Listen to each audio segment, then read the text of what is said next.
Danny Williams in Newfoundland is today saying, well, there's a cap on the Atlantic Accord. That's not true, Mr. Speaker. Under the budget, Newfoundland and Labrador is getting 100% of what it was promised in the Atlantic Accord without a cap. This, Mr. Speaker, what we're seeing is confrontation for the sake of confrontation. Mr. Speaker, I agree. So Prime Minister Stephen Harper in the House of Commons this afternoon basically saying this confrontation with Newfoundland, first of all, has no foundation, no merit, and secondly, he said, as long as this carries on, it will further undermine business confidence in Newfoundland.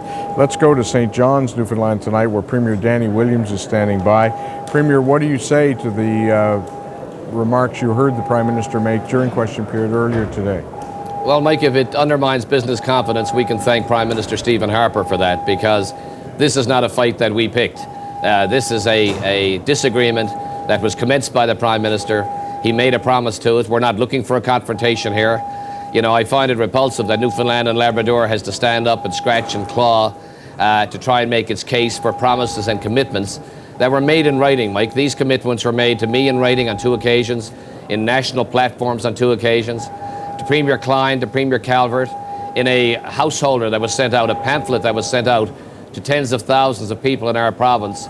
The express word "no caps" was included in that. And of course, when he was Leader of the Opposition, Prime Minister Harper has said this in the House of Commons in November 2004. So he's very clearly on the record. He broke his promise. His own minister has acknowledged that in Newfoundland and Labrador, and he's saying that I'm starting the confrontation. That's very unfair, but it's no surprise.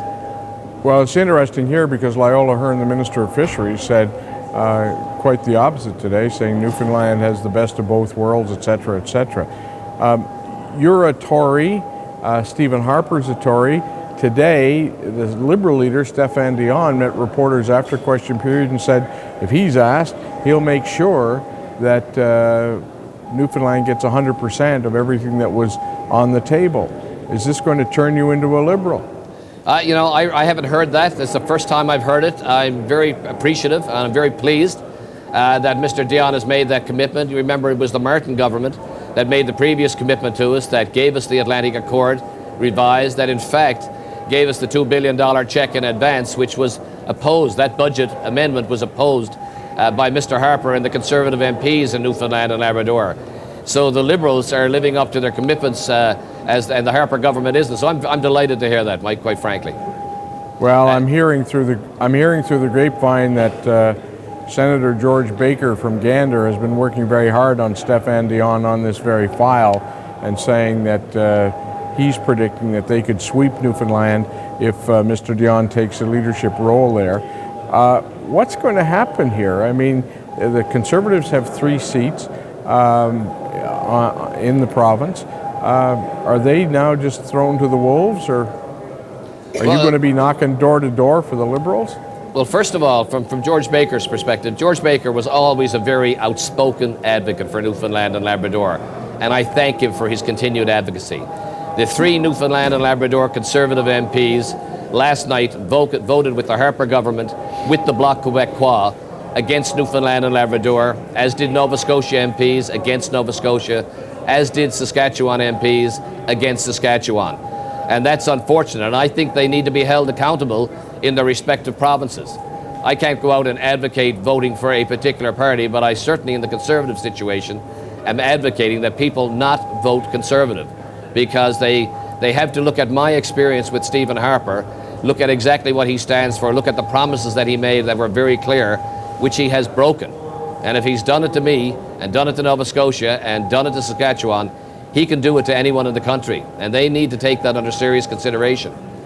Now, Premier Williams, your ad campaign, particularly the big ad in the Globe and Mail, got a lot of attention here. I had a member of the press gallery representing a Toronto radio station say to me, I said, so you're filing on the big fight? No, he says, if I put that story on the air in Toronto, he said, you know what'll happen? He said, people will be phoning up the station saying, those Newfoundlanders are getting too much already, cut them off, cut them right off at the knees. Is there a danger of a backlash with this Mike, ad campaign? I can tell you today that our phone hasn't stopped ringing at the Confederation building in St. John's, that emails have been pouring in by the hundreds, if they're not up over thousands by now. People from all across the country, from coast to coast to coast, from Nunavut to Vancouver, British Columbia, through Ontario, and lots of emails from Ontario, 85% in support of our position. This is about principle. This is not, to Ontarians, about money. This is about a principle, a promise made, a promise that was not kept. And people in this country don't like to have their votes bought. And that's what the Harper government is trying to do in this country. And I think people are going to lash back. You're a tough guy. Stephen Harper prides himself on being a tough guy. Do you really think he's going to melt? You know, this is not about toughness. You know, this is about telling the people of this country that you have to look at what this person and his government stands for. Why don't you ask our, I don't mean you, Mike, but why people should ask our Aboriginal people. They should ask women's groups, ask volunteers, ask students, ask the homeless, ask literacy groups, ask progressive conservatives, people within the Conservative Party who see themselves as progressive conservatives and can't find a place in the Harper Conservative Party. These are groups right across this country that seriously question the actions of this Prime Minister. Premier Danny Williams, that's got to be the final word. Thank you very much for joining us tonight from St. John's. Thank you, Mike. Always a pleasure.